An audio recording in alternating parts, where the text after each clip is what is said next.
There is a saying in the Talmud, "You may know a man by three things: by his wine cup, by his anger, and by his purse." Some say, also, by his laughter. The folk philosophy of Jewish humor is revealingly expressed in many sayings. For instance, there is the optimistic counsel in Yiddish, "Does your heart ache? Laugh it off." Among the Hasidim, for whom laughter and other modes of conviviality were considered forms of prayer, the telling of jokes was held in great esteem. "The Rebbe has ordered everybody to be merry," is a well-known Hasidic saying. The same idea underlies the following anecdote. The famous Rabbi Zevi Elimelech of Dinov had a son, Davidel, who was himself a Hasidic rabbi, and had many ardent disciples. On every Sabbath, and also on holy days, Rabbi Davidel refrained from the time-honored custom of expounding the Torah, as he sat in the midst of his disciples. Instead, he diverted them with merry tales and jokes, and everybody, even the graybeards, would laugh heartily.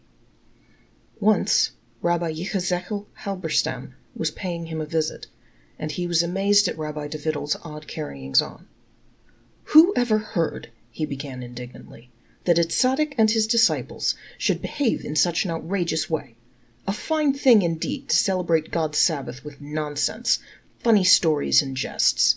Really, Rabbi Davidel, you ought to feel ashamed of yourself. Come now, expound a bit of Torah for us." "Torah!" exclaimed Rabbi Davidel. "And what do you suppose I've been expounding all this time? Believe me, Rabbi, there's God's holy truth in all stories and jests." The average Jew cannot carry on a conversation without trying to illuminate it with a story or joke. In fact, the need for this is sometimes too compulsive. It has even given rise to a Jewish witticism in paraphrase of its Talmudic original. Who is a hero? He who suppresses the urge to tell a joke. Jews are skillful at joke-making because they are also virtuosos in the art of pathos. They have been tempered by necessity to take life passionately, with gaiety as well as with sober earnestness. This dual capacity for weeping and laughing at the same time, from which was coined the Yiddish expression "laughter through tears," has had its origin in the chaos of life. The harmony of light and shadow is always at work.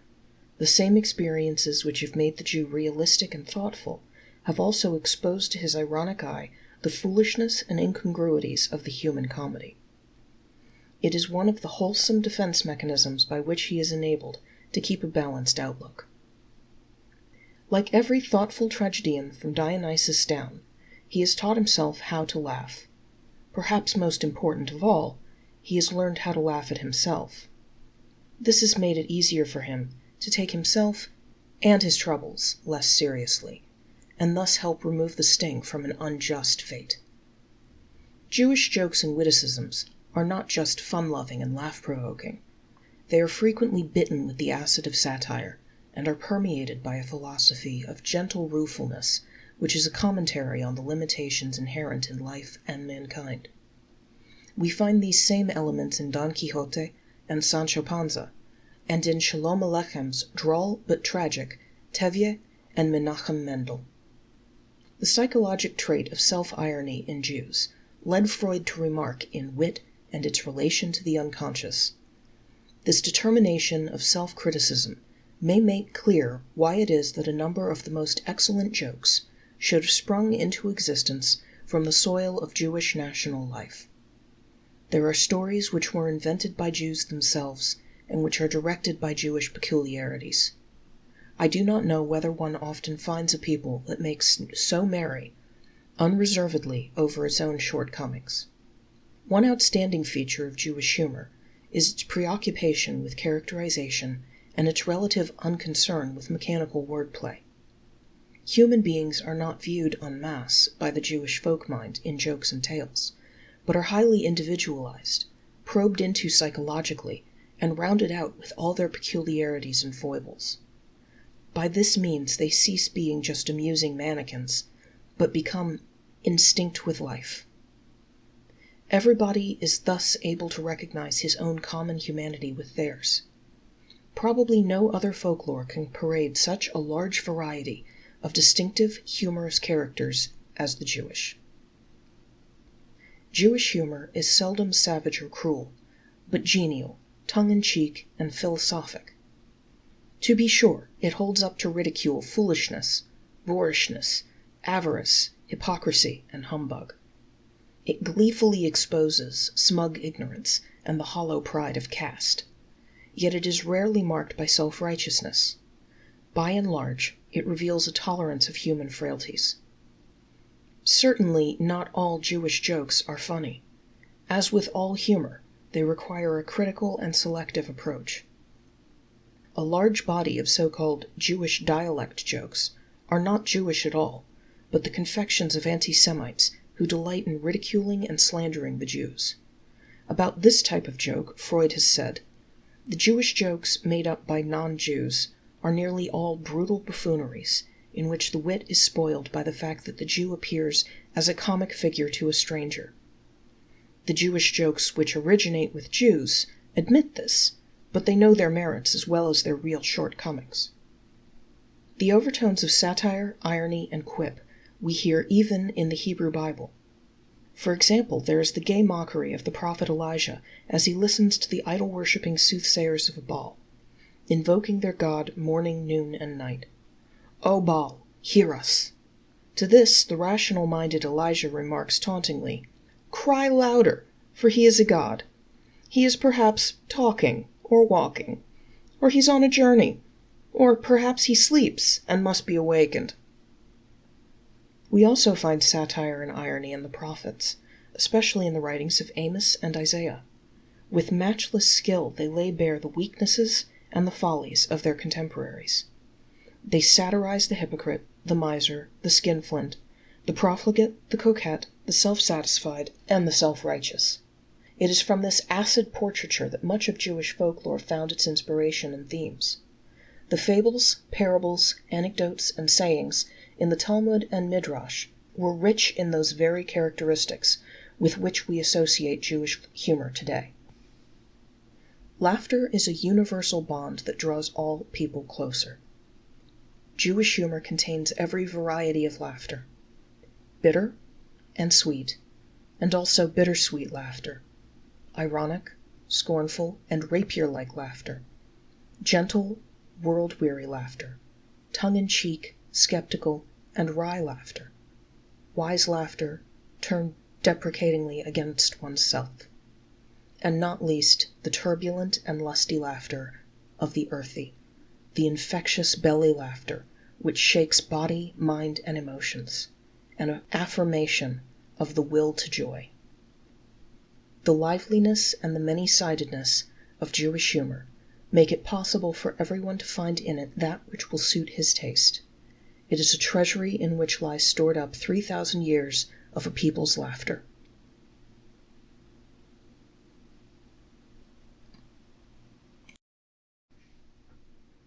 Once I was a rabbiner. A rabbiner, not a rabbi. That is, I was called rabbi, but a rabbi of the crown. To old country Jews, I don't have to explain what a rabbi of the crown is. They know the breed. What are his great responsibilities? He fills out birth certificates, officiates at circumcisions, performs marriages, grants divorces. He gets his share from the living and the dead. In the synagogue, he has a place of honor, and when the congregation rises, he is the first to stand. On legal holidays, he appears in a stovepipe hat and holds forth in his best Russian, "Gospoda Prikoshana." To take it for granted that among our people a rabbiner is well loved, let's not say any more. Say rather that we put up with him, as we do a government inspector or a deputy sheriff. And yet he is chosen from among the people. That is, every 3 years a proclamation is sent to us. Na oznavanya predpisania, or, as we would say, your lord, the governor, orders you to come together in the synagogue, poor little Jews, and pick out a rabbiner for yourselves. Then the campaign begins. Candidates, hot discussions, brandy, maybe even a bribe or two. After which come charges and countercharges. The elections are annulled, and we are ordered to hold new elections. Again the proclamations.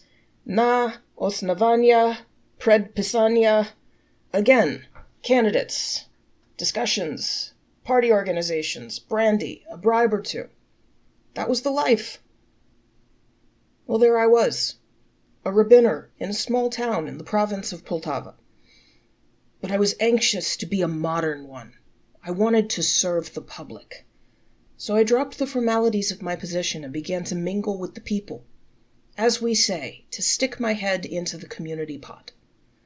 I got busy with the Talmud Torah, the charity fund, interpreted a law, settled disputes, or just gave plain advice. The love of settling disputes, helping people out, or advising them, I inherited from my father and my uncles.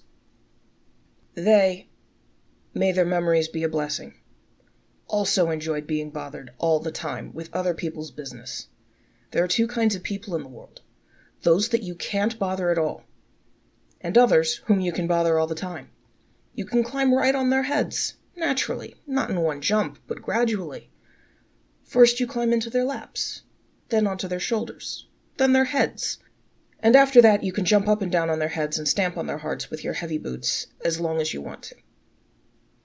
I was that kind, and without boasting, I can tell you that I had plenty of ardent followers, and plain hangers-on, who weren't ashamed to come every day and fill my head with their clamoring, and sit around till late at night.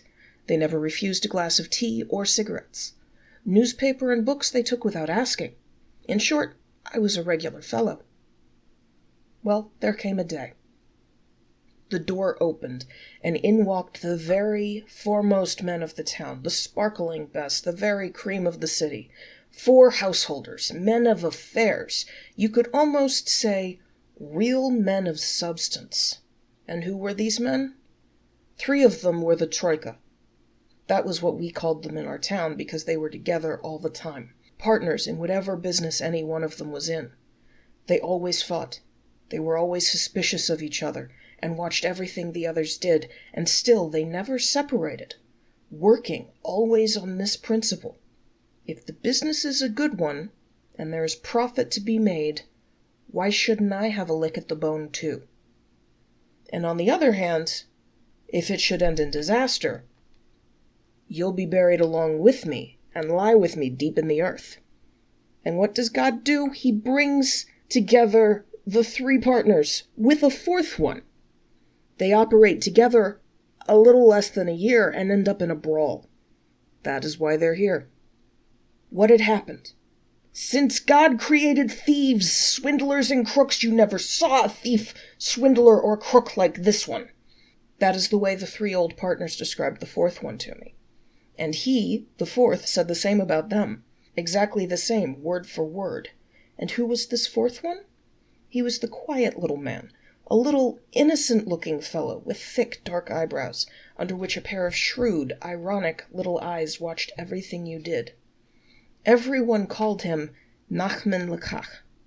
His real name was Nachman Nossen, but everybody called him Nachman Lekach, because as you know, Nossen is the Hebrew for he gave, and Lekach means he took.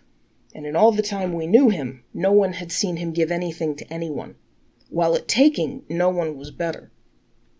Where were we? Yes. So they came to the rabbiner with the complaints to see if he could find a way of straightening out their tangled accounts. Whatever you decide, Rabbi, and whatever you decree, and whatever you say will be final. That is how the 3 old partners said it, and the 4th, Reb Nachman, nodded with that innocent look on his face to indicate that he, too, left it all up to me. For the reason, his eyes said, that I know that I have done no wrong. And he sat down in a corner, folded his arms across his chest like an old woman, fixed his shrewd, ironic little eyes on me, and waited to see what his partners would have to say. And when they had all laid out their complaints and charges, presented all their evidence, said all they had to say, he got up, patted down his thick eyebrows, and not looking at the others at all, only at me with those deep, deep, shrewd little eyes of his, He proceeded to demolish their claims and charges, so completely that it looked as if they were the thieves, swindlers, and crooks, the three partners of his, and he, Nachman Lakach, was a man of virtue and piety. And every word that you heard them say is a complete lie. It never was and never could be. It's simply out of the question. And he proved, with evidence, arguments, and supporting data, that everything he said was true and holy, as if Moses himself had said it.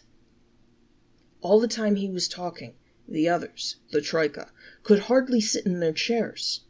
Every moment one or another of them jumped up and clutched his head or his heart. Of all things! How can a man talk like that? Such lies and falsehoods! It was almost impossible to calm them down, to keep them from tearing at the fourth one's beard. As for me, the rabbiner, it was hard, very hard, to crawl out from this horrible tangle, because by now it was clear that I had a fine band to deal with, all four of them swindlers, thieves, and crooks, and informers to boot, and all four of them deserving a severe punishment. But what? At last this idea occurred to me, and I said to them, "Are you ready, my friends? I am prepared to hand down my decision. My mind is made up. But I won't disclose what I have to say until each of you has deposited 25 rubles to prove that you will act upon the decision I am about to hand down." "With the greatest of pleasure," the three spoke out at once, and Nachman Lakach nodded his head, and all four reached into their pockets and each one counted out his 25 on the table. I gathered up the money, locked it up in a drawer, and then I gave them my decision in these words. "Having heard the complaints and arguments of both parties, and having examined your accounts and studied your evidence, I find, according to my understanding and deep conviction, that all four of you are in the wrong, and not only in the wrong, but that it is a shame and a scandal for Jewish people to conduct themselves in such a manner, to falsify accounts, perjure yourselves, and even act as informers. Therefore, I have decided that since we have a Talmud Torah in our town, with many children who have neither clothes nor shoes, and whose parents have nothing with which to pay their tuition, and since there has been no help at all from you gentlemen, to get a few pennies from you one has to reach down into your very gizzards. Therefore it is my decision that this 100 rubles of yours shall go to the Talmud Torah, and as for you, gentlemen, you can go home in good health, and thanks for your contribution. The poor children will now have some shoes and socks and shirts and pants, and I'm sure they'll pray to God for you and your children. Amen." Having heard the sentence, the three old partners, the Troika, looked from one to the other, flushed, unable to speak. A decision like this they had not anticipated. The only one who could say a word was Reb Nachman Lakach. He got up, patted down his thick eyebrows, held out a hand, and looking at me with his ironic little eyes, said this: "I thank you, Rabbi Rabbiner, on behalf of all four of us, for the wise decision which you have just made known. Such a judgment could have been made by no one since King Solomon himself. There is only one thing that you forgot to say, Rabbi Rabbiner, and that is, what is your fee for this wise and just decision?" "I beg your pardon," I tell him. "You've come to the wrong address. I am not one of those rabbiners who tax the living and the dead." That is the way I answered him, like a real gentleman. And this was his reply: "If that's the case, then you are not only a sage and a rabbi among men, you are an honest man besides. So if you would care to listen, I'd like to tell you a story. Say that we will pay you for your pains at least with a story." "Good enough, even with 2 stories." "In that case, sit down, Rabbi Rabbiner, and let us have your cigarette case. I'll tell you an interesting story, a true one, too, something that happened to me. What happened to others I don't like to talk about." And we lit our cigarettes, sat down around the table, and Reb Nachman spread out his thick eyebrows, and looking at me with his shrewd, smiling little eyes, he slowly began to tell his true story of what had once happened to him himself. All this happened to me a long time ago. I was still a young man, and I was living not far from here, in a village near the railroad. I traded in this and that. I had a small tavern, made a living. A Rothschild I didn't become. But bread we had, and in time there were about 10 Jewish families living close by, because as you know, if one of us makes a living, others come around. They think you're shoveling up gold, but that isn't the point. What I was getting at was that right in the midst of the busy season one year, when things were moving and traffic was heavy, my wife had to go and have a baby. Our boy, our first son. What do you say to that? Congratulations! Congratulations, everybody! But that isn't all. You have to have a bris, the circumcision. I dropped everything, went into town, bought all the good things I could find, and came back with the moil, with all his instruments, and for good measure I also brought the shamus of the synagogue. I thought that with these 2 holy men and myself and the neighbors, we'd have the 10 men that we needed with 1 to spare. But what does God do? He has one of my neighbors get sick. He is sick in bed and can't come to the bris. You can't carry him. And another has to pack up and go off to the city. He can't wait another day. And here I am without the 10 men. Go do something. Here it is, Friday. Of all days, my wife has to pick Friday to have the bris, the day before the Sabbath. The moil is frantic. He has to go back right away. The shamus is actually in tears. What did you ever drag us off here for? They both want to know. And what can I do? All I can think of is to run off to the railroad station. Who knows? So many people come through every day. Maybe God will send someone.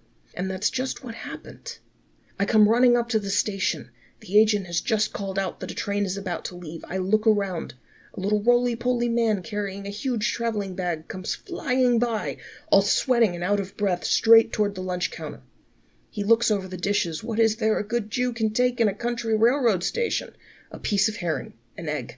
Poor fellow, you could see his mouth was watering. I grab him by the sleeve. "Uncle, are you looking for something to eat?" I ask him. And the look he gives me says, "How did you know that?" I keep on talking. May you live to be 100. God himself must have sent you. He still doesn't understand, so I proceed. Do you want to earn the blessings of eternity and at the same time eat a beef roast that will melt in your mouth with a fresh white loaf right out of the oven?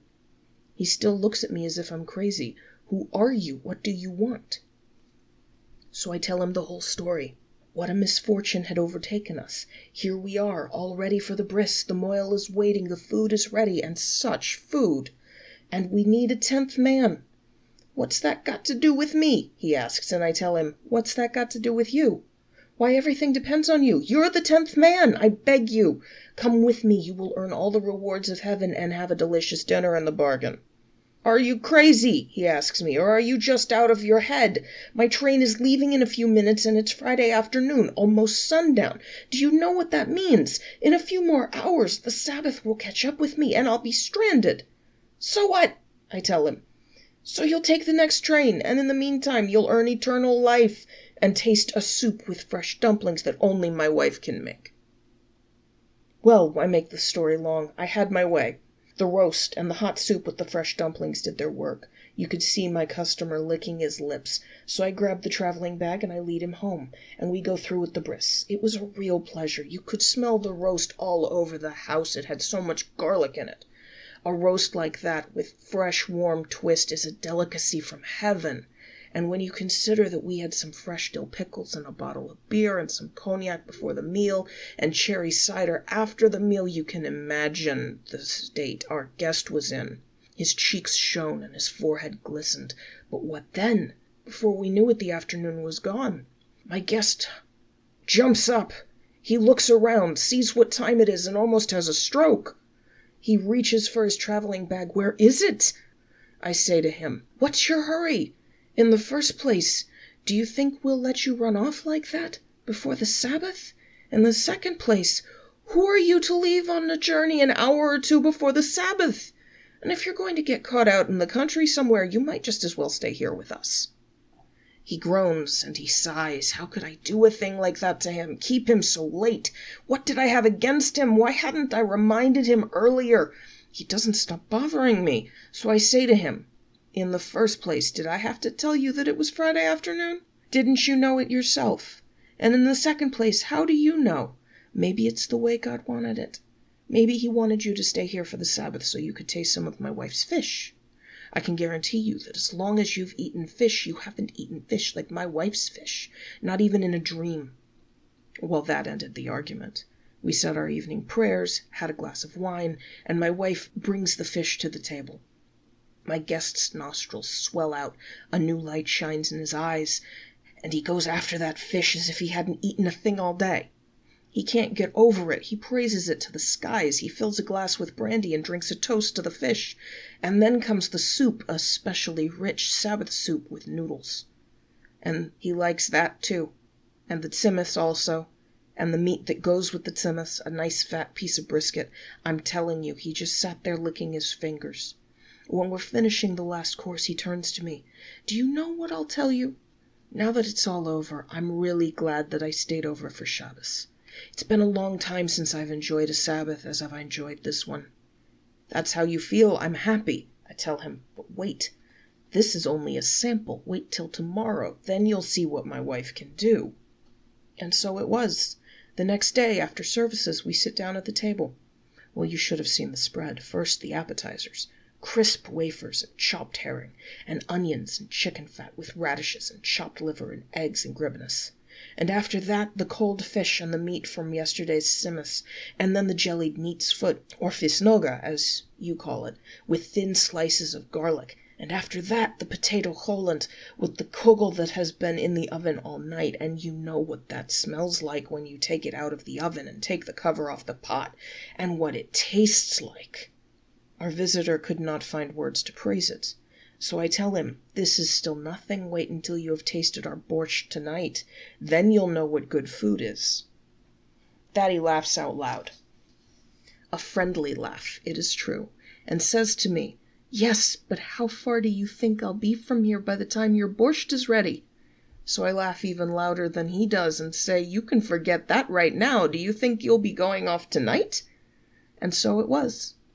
As soon as the lights were lit, we had a glass of wine to start off the new week. My friend begins to pack his things again, so I call out to him, "Are you crazy? Do you think we'll let you go off the Lord knows where at night? And besides, where's your train?" "What?" he yells at me. "No train? Why, you're murdering me. You know I have to leave." But I say, "May this be the greatest misfortune in your life. Your train will come, if all is well, around dawn tomorrow. In the meantime, I hope your appetite and digestion are good, because I can smell the borscht already. All I ask," I say, "is just tell me the truth. Tell me if you've ever touched a borscht like this before. But I want the absolute truth." What's the use of talking? He had to admit it. Never before in all his life had he tasted a borscht like this. Never. He even started to ask how you made the borscht, but what you put into it, and how long you cooked it, everything. And I say, "Don't worry about that. Here, taste this wine and tell me what you think of it. After all, you're an expert. But the truth, remember, nothing but the truth. Because if there is anything I hate, it's flattery." So we took a glass, and then another glass, and we went to bed. And what do you think happened? My traveler overslept and missed the early morning train. When he wakes up, he boils over. He jumps on me like a murderer. Wasn't it up to me, out of fairness and decency, to wake him up in time? Because of me, he's going to have to take a loss, a heavy loss. He doesn't even know himself how heavy. It was all my fault. I ruined him. So I let him talk. I listen quietly, and when he's all through, I say, "Tell me yourself. Aren't you a queer sort of person? In the first place, what's your hurry? What are you rushing for? How long is a person's life altogether? Does he have to spoil that little with rushing and hurrying? And in the second place, have you forgotten that today is the 3rd day since the bris? Doesn't that mean a thing to you? Where we come from, on the 3rd day, we're in the habit of putting on a feast better than the one at the bris itself. The 3rd day, it's something to celebrate. You're not going to spoil the celebration, are you?" What can he do? He can't control himself anymore, and he starts laughing, a hysterical laugh. "What good does it do to talk?" he says. "You're a real leech." "Just as you say," I tell him. "But after all, you're a visitor, aren't you?" At the dinner table, after we've had a drink or two, I call out to him. "Look," I say, "it may not be proper, after all, we're Jews, to talk about milk and such things while we're eating meat, but I'd like to know your honest opinion. What do you think of kreplach with cheese?" He looks at me with distrust. "How did we get around to that?" he asks. "Just like this," I explain to him. "I'd like to have you try the cheese kreplach that my wife makes. Because tonight, you see, we're going to have a dairy supper." This is too much for him, and he comes right back at me with, "Not this time. You're trying to keep me here another day. I can see that. But you can't do it. It isn't right. It isn't right." And from the way he fumes and fumes, it's easy to see that I won't have to coax him too long, or fight with him either, because what is he but a man with an appetite, who has only one philosophy, which he practices at the table? So I say this to him: "I give you my word of honor, and if that isn't enough, I'll give you my hand as well, here, shake, that tomorrow I'll wake you up in time for the earliest train. I promise it, even if the world turns upside down. If I don't, may I, you know what." At this he softens and says to me, "Remember, we're shaking hands on that." And a promise is a promise. And my wife makes a dairy supper. How can I describe it to you? With such kreplach that my traveler has to admit that it was all true. He has a wife too, and she makes kreplach too, but how can you compare hers with these? It's like night to day. And I kept my word, because a promise is a promise. I woke him when it was still dark, and started the samovar. He finished packing and began to say goodbye to me and the rest of the household in a very handsome, friendly style. You could see he was a gentleman. But I interrupt him. "We'll say goodbye a little later. First we have to settle up." "What do you mean, settle up?" "Settle up," I say, "means to add up the figures. That's what I'm going to do now. I'll add them up, let you know what it comes to, and you will be so kind as to pay me." His face flames red. "Pay you!" he shouts. "Pay you for what?" "For what?" I repeat. "You want to know for what?" "For everything. The food, the drink, the lodging." This time he becomes white, not red, and he says to me, "I don't understand you at all. You came and invited me to the bris. You stopped me at the train. You took my bag away from me. You promised me eternal life." "That's right," I interrupt him. "That's right. But what's one thing got to do with the other? When you came to the bris, you earned your reward in heaven. But food and drink and lodging, do I have to give you these things for nothing? After all, you're a businessman, aren't you? You should understand that fish costs money, and that the wine you drank was the very best, and the beer, too, and the cherry cider. And you remember how you praised the tsimis, and the puddings, and the borscht. You remember how you licked your fingers, and the cheese kreplach smelled pretty good to you, too. Now, I'm glad you enjoyed these things. I don't begrudge you that in the least. But certainly you wouldn't expect that just because you earned a reward in heaven and enjoyed yourself in the bargain that I should pay for it." My traveling friend was really sweating. He looked as if he'd have a stroke. He began to throw himself around, yell, scream, call for help. "This is Sodom!" he cried. "Worse than Sodom! It's the worst outrage the world has ever heard of! How much do you want?" Calmly, I took out a piece of paper and a pencil and began to add it up. I itemized everything. I gave him an inventory of everything he ate, of every hour he spent in my place. All in all, it added up to something like 30-odd rubles and some kopecks. I don't remember it exactly. When he saw the total, my good man went green and yellow. His hands shook and his eyes almost popped out. And again he let out a yell louder than before. "What did I fall into? A nest of thieves! Isn't there a single human being here? Is there a God anywhere?" So I say to him, "Look, sir, do you know what? Do you know what you're yelling about? Do you have to eat your heart out? Here is my suggestion. Let's ride into town together. It's not far from here. And we'll find some people. There's a rabbiner there. Let's ask the rabbi. And we'll abide by what he says." When he heard me talk like that, he quieted down a little. And, don't worry, we hired a horse and wagon, climbed in, and rode off to town, the two of us, and went straight to the rabbi. When we got to the rabbi's house, we found him just finishing his morning prayers.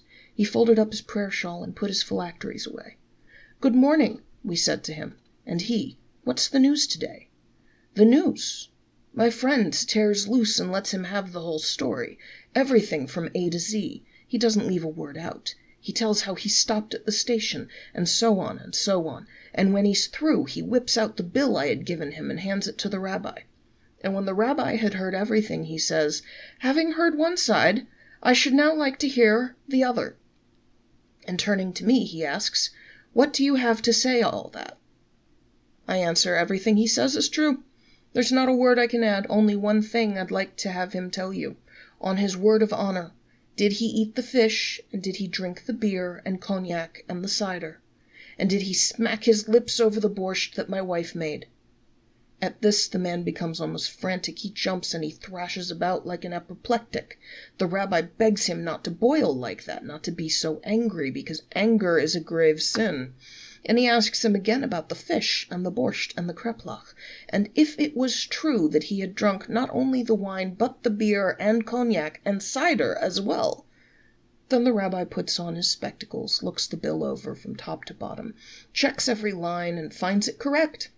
30-odd rubles and some kopecks, and he makes his judgment brief. He tells the man to pay the whole thing, and for the wagon back and forth, and a judgment fee for the rabbi himself. The man stumbles out of the rabbi's house looking as if he'd been in a steam bath too long, takes out his purse, pulls out 2 25s, and snaps at me. "Give me the change." "What change?" I ask, and he says, "For the 30 you charged me, for that bill you gave me." "Bill? What bill? What 30 are you talking about? What do you think I am, a highwayman? Do you expect me to take money from you? I see a man at the railroad station, a total stranger. I take his bag away from him, and drag him off almost by force to our own bris, and spend a wonderful Shabbos with him. So am I going to charge him for the favor he did me and the pleasure I had?" Now he looks at me as if I really am crazy, and says, "Then why did you carry on like this? Why did you drag me to the rabbi?" "Why this? Why that?" I say to him. "You're a queer sort of person, you are. I wanted to show you what kind of man our rabbi was, that's all." When he finished the story, my litigant, Reb Nachman Lakach, got up with a flourish, and the other 3 partners followed him. They buttoned their coats and prepared to leave, but I held them off. I passed the cigarettes around again, and said to the storyteller, "So you told me a story about a rabbi. Now maybe you'll be so kind as to let me tell you a story, also about a rabbi, but a much shorter story than the one you told." And without waiting for a yes or no, I started right in and made it brief. "This happened," I began, "not so long ago, and in a large city on Yom Kippur Eve. A stranger falls into the town, a businessman, a traveler, who goes here and there, everywhere, sells merchandise, collects money. On this day he comes into the city, walks up and down in front of the synagogue, holding his sides with both hands, asks everybody he sees where he can find the rabbi. 'What do you want the rabbi for?' people ask. 'What business is that of yours?' he wants to know. So they don't tell him. And he asks one man, he asks another, 'Can you tell me where the rabbi lives? What do you want the rabbi for? What do you care?' This one and that one, till finally he gets the answer, finds the rabbi's house, goes in, still holding his sides with both hands. He calls the rabbi aside, shuts the door, and says, 'Rabbi, this is my story. I am a traveling man, and I have money with me, quite a pile. It's not my money. It belongs to my clients. First to God, and then to my clients. It's Yom Kippur Eve. I can't carry money with me on Yom Kippur, and I'm afraid to leave it at my lodgings, a sum like that. So do me a favor, take it, put it away in your strongbox till tomorrow night after Yom Kippur.' And without waiting, the man unbuttons his vest and draws out one packet after another, crisp and clean, the real red, crackling 100-ruble notes. Seeing how much there was, the rabbi said to him, 'I beg your pardon, you don't know me. You don't know who I am.' 'What do you mean, I don't know who you are? You're a rabbi, aren't you?' 'Yes, I'm a rabbi, but I don't know you, who you are, what you are.' They bargain back and forth, the traveler, 'You're a rabbi.' The rabbi, 'I don't know who you are.' And time does not stand still, it's almost Yom Kippur. Finally, the rabbi agrees to take the money. The only thing is, who should be the witnesses? You can't trust just anyone in a matter like that. So the rabbi sends for the leading townspeople, the very cream, rich and respectable citizens, and says to them, 'This is what I called you for. This man has money with him, a tidy sum, not his own, but first God's and then his clients'. He wants me to keep it for him till after Yom Kippur. Therefore, I want you to be witnesses to see how much he leaves with me, so that later, you understand.' And the rabbi took the trouble to count it all over 3 times before the eyes of the townspeople, wrapped the notes in a kerchief, sealed the kerchief with wax, and stamped his initials on the seal.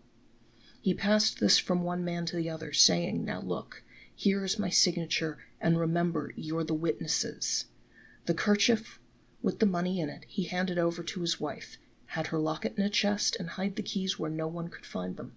And he himself, the rabbi, went to shul and prayed and fasted as it was ordained, lived through Yom Kippur, came home, had a bite to eat, looked up, and there was the traveler.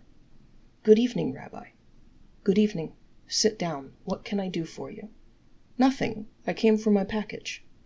"What package?" "The money." "What money?" "The money I left with you to keep for me." "You gave me money to keep for you? When was that?" The traveler laughs out loud. He thinks the rabbi is joking with him. The rabbi asks, "What are you laughing at?" And the man says, "It's the first time I met a rabbi who liked to play tricks." At this the rabbi is insulted. No one, he pointed out, had ever called him a trickster before. "Tell me, my good man, what do you want here?" When he heard these words, the stranger felt his heart stop. "Why, Rabbi, in the name of all that's holy, do you want to kill me? Didn't I give you all my money? That is, not mine, but first God's and then my client's. I'll remind you, you wrapped it in a kerchief, sealed it with wax, locked it in your wife's chest, hid the key where no one could find it. And here is better proof. There were witnesses, the leading citizens of the city." And he goes ahead and calls them all off by name. In the midst of it, a cold sweat breaks out on his forehead. He feels faint and asks for a glass of water. The rabbi sends the shamus off to the men the traveler had named, the leading citizens, the flower of the community. They come running from all directions. "What's the matter? What happened? A misfortune, a plot, a millstone around our necks. He insists that he brought a pile of money to me yesterday to keep over Yom Kippur, and that you were witnesses to the act." The householders look at each other as if to say, "Here is where we get a nice bone to lick." And they fall on the traveler. How could he do a thing like that? He ought to be ashamed of himself, thinking up an ugly plot like that against their rabbi. When he saw what was happening, his arms and legs went limp. He just about fainted. But the rabbi got up, went to the chest, took out the kerchief, and handed it to him. "What's the matter with you? Here is your money. Take it and see, it is untouched. The wax is whole, just as it ought to be." The traveler felt as if a new soul had been installed in his body. His hands trembled and tears stood in his eyes. "Why did you have to do it, Rabbi?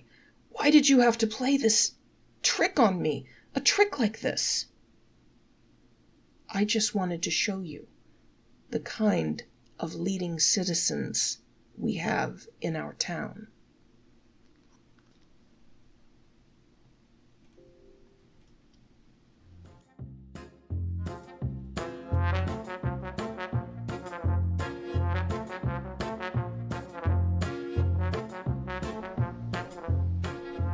A poor man with no source of livelihood was badly in need of a new coat. As there was nothing else that he could do, he went from house to house begging for alms. When he had saved up a neat pile of copper coins, he went to a clothing merchant and begged that he give him a coat as an alms. The shopkeeper took pity on him and gave him a coat. But no sooner did the poor man get the coat when he drew forth his bag of copper coins and gave it to the merchant, saying, "There you have your money." The shopkeeper was astounded. "I don't understand," he said. "First you asked me to give you the coat as an alms, and now you are paying me for it." The poor man answered, "The money I have given you are the alms I have collected, and you know what people throw at a poor man. One gives a flattened kopeck, another a broken 3-groschen piece, and still another a bent half-gulden that's no longer recognizable. If I had come to you at first and showed you my coins, you would have said, 'Take away your junk, I can't sell you a coat for that.' But since you've given me the coat for nothing, and I'm an honest man, I'm sure you'll take my coins now."